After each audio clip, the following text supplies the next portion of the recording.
L'affaire Caius, chapitre 19. Les écoliers se précipitèrent vers la fenêtre, mais Antoine se hâta de leur crier « Baissez-vous pour qu'il ne vous voie pas !» Aussitôt ils se jetèrent sur le sol, rampèrent jusqu'à la fenêtre et regardèrent prudemment par-dessus l'appui.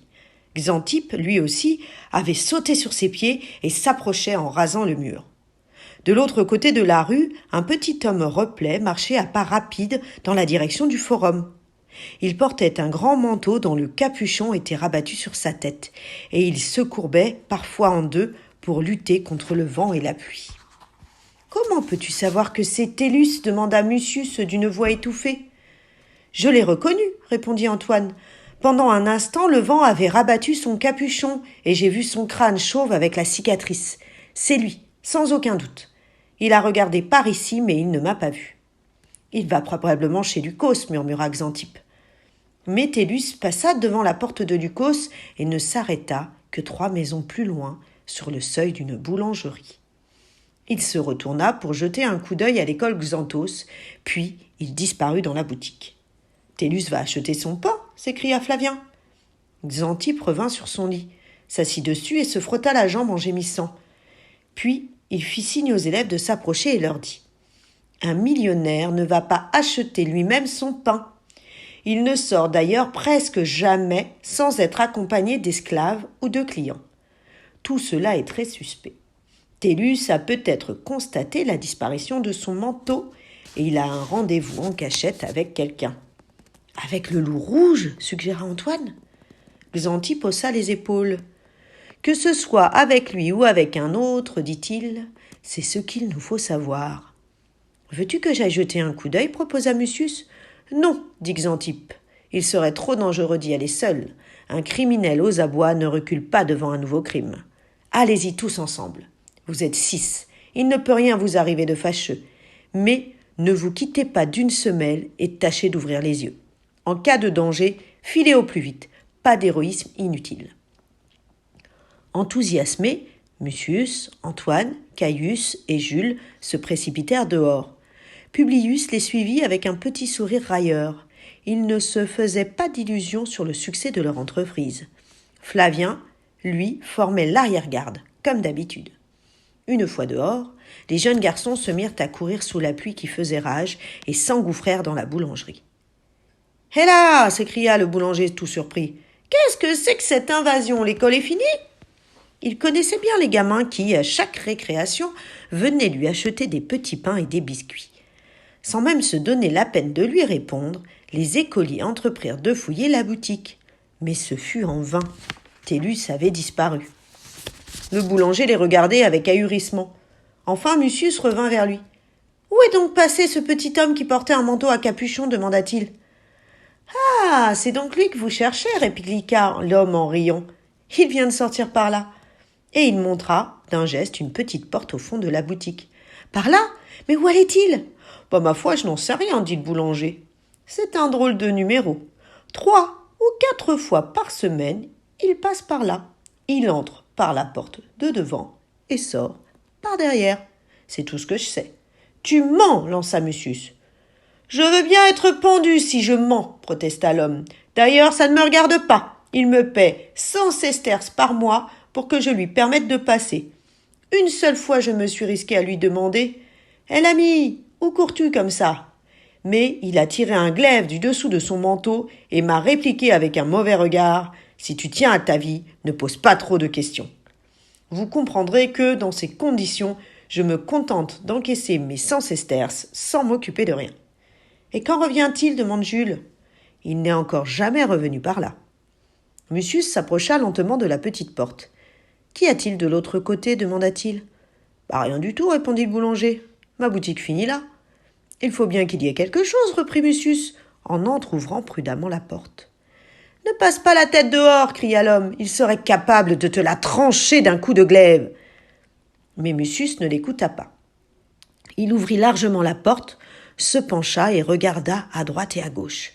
Ses camarades se pressaient derrière lui pour tenter de voir quelque chose.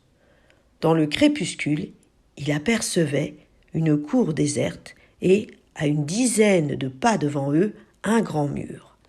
Sur la droite, la maison voisine était légèrement en retrait. ce qui les empêchait de voir où finissait la cour. « Allons jusqu'au coin, dit Mucius. » Ils relevèrent les pans de leurs toges sur leur tête pour se protéger de la pluie et avancèrent lentement le long du mur. Une fois au coin, ils distinguèrent une haute maison qui dominait les boutiques avoisinantes et qui était indéniablement celle de Lucos. Sur sa gauche se dressait à la même hauteur la masse épaisse des bains de Diane. Entre les deux se glissait un étroit passage vaguement éclairé par un carré de lumière et tombant de la maison de Lucos. « Une porte est ouverte chez Lucos, murmura Jules. Tellus a dû passer par là. Attendez-moi, souffla Antoine. À quatre pattes, il s'engagea dans le passage, atteignit la porte ouverte et jeta un coup d'œil par-dessus le seuil. Mais il retira précipitamment la tête et revint à reculons. « Tellus est là !» annonça-t-il. Les gamins ne savaient plus que faire. Il leur était impossible de s'approcher de la porte sans être aperçus par Tellus. Indécis, ils contemplaient les trois passages obscurs, ne se décidant ni à avancer ni à reculer. Mais bientôt, ils distinguèrent un mince filet de lumière sur le mur, à mi-chemin entre leur poste d'observation et la porte. Mucius s'approcha prudemment, fit signe aux autres de le suivre et posa un doigt sur ses lèvres. Le filet de lumière provenait d'une fenêtre sur laquelle on avait cloué d'épaisses planches. Les jeunes garçons appuyèrent leur visage aux fentes du bois et regardèrent à l'intérieur. La grande salle voûtée où Lucos les avait vus était encore plus sombre que la première fois. Il n'y avait pas de feu dans la cheminée, et les masques grimaçants accrochés aux colonnes n'étaient plus illuminés. Sur la table de Lucos était placée une lanterne qui jetait une lueur trouble, et à côté d'elle gisait un glaive court et large. Tellus était assis sur un escabeau et semblait attendre quelque chose, car de temps à autre il tournait la tête pour prêter l'oreille et poussait de profonds soupirs. « Il attend Lucos » murmura Flavien. Soudain Tellus se leva. À pas rapides, il traversa la salle et disparut derrière un rideau qui cachait une petite porte. « Lucos doit être là-dedans, déclara Mucius, si seulement nous pouvions entendre ce qu'ils disent. » Mais Tellus et Lucos restaient derrière le rideau. Par instants, les écoliers percevaient bien un vague murmure de voix, mais ils ne pouvaient pas comprendre les paroles. « Je vais me glisser jusque-là pour essayer d'écouter, » dit Mucius intrépide. « Je t'accompagne, » proposa immédiatement Caius. « Moi aussi, dit Antoine. Xanthippe nous a ordonné de rester toujours ensemble, gémit Flavien. « C'est bon, dit Mucius. Retirez vos sandales. Si nous faisons le moindre bruit, tout est perdu. Et ne me quittez pas. Si je crie « Attention !» nous nous précipitons tous dehors et nous filons par la boulangerie. C'est compris ? Ils enlevèrent rapidement leurs sandales et se glissèrent jusqu'à la porte. Puis ils examinèrent l'intérieur de la grande salle. Elle était vide. Mucius, le premier, se risqua à franchir le seuil. Il avançait sur la pointe des pieds très lentement, en balançant les bras pour maintenir son équilibre, et il se rapprochait du rideau. De temps à autre, il se figeait sur place pour écouter. Les autres l'imitèrent. Finalement, ils atteignirent le rideau et s'arrêtèrent en retenant leur souffle. Ils entendaient de légers tintements métalliques et une voix rauque qui murmurait « 100, 200, 300 ». Mucius écarta très légèrement le rideau et, par la fente, il jeta les yeux dans une espèce de caveau sans fenêtre dont les murs luisaient d'humidité. Lucos était seul, et bien qu'il leur tournât le dos, les jeunes garçons le reconnurent immédiatement, à sa longue chevelure d'un jaune sale et à son manteau orné d'étoiles.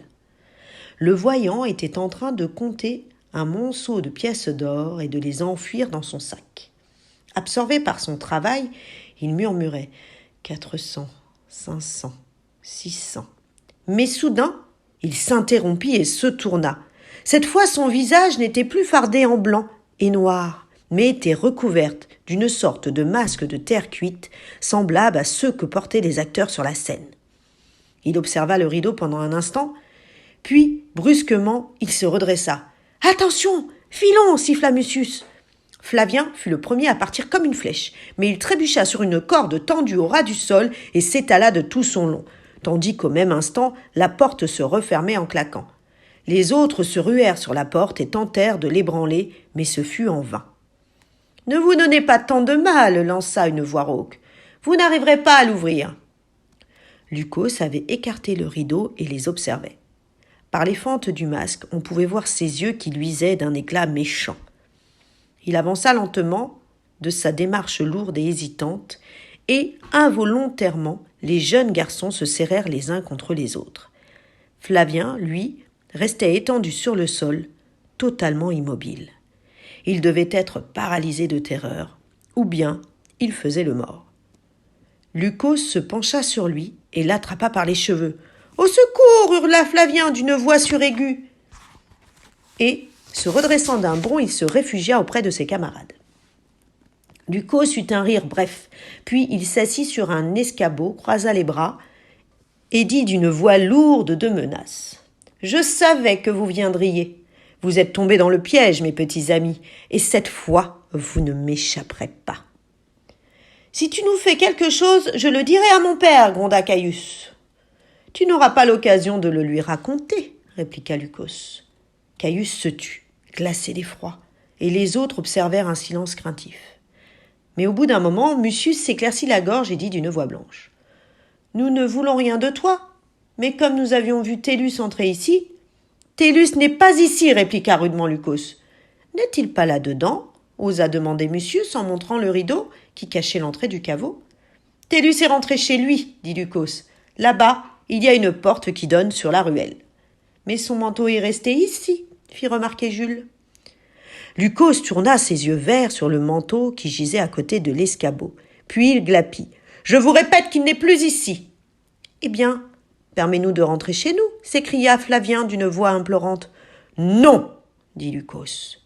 Tu n'as pas le droit de nous garder ici, protesta Jules. Vous n'avez pas le droit de venir m'espionner, répliqua Lycos. Les imprudents ne doivent s'en prendre qu'à eux-mêmes. Nous n'avons pas peur, nous sommes des Romains, proclama fièrement Mucius. Bravo, mon fils, dit Lycos en pouffant de rire. Vous n'avez pas peur, je ne vous ferai rien. En attendant ces paroles, les garçons se sentirent un peu rassurés. Après tout, ce Lycos n'était peut-être pas aussi méchant qu'il en avait l'air. « Et n'essaie pas de nous jeter un sort, reprit Antoine. Je connais un magicien bien meilleur que toi qui aurait vite fait de conjurer tes sorts. »« Je ne sais pas jeter de sorts, répondit sèchement Lycos. Je suis un voyant, et cela me permet justement de connaître les raisons de votre présence. Vous cherchez celui qui a profané le temple, et vous croyez que c'est Tellus. » Les écoliers en restèrent muets de surprise. Ce Lycos savait non seulement prédire l'avenir, mais il était capable de lire dans leurs pensées. Puis Mucius approuva d'un signe de tête. « Nous ne sommes pas absolument certains que ce soit Tellus, dit-il, mais nous le soupçonnons. Peut-être est-ce lui, le loup rouge. Sais-tu, toi, qui est ce loup rouge ?»« Nous devons lui arracher sa peau de mouton, ajouta Antoine. Pendant un instant, Lycos resta totalement immobile. Puis, soudain, il bondit, agita les bras et glapit de fureur. « Votre loup rouge n'existe pas. Tellus est innocent. C'est moi qui ai profané le temple. Moi et moi seul.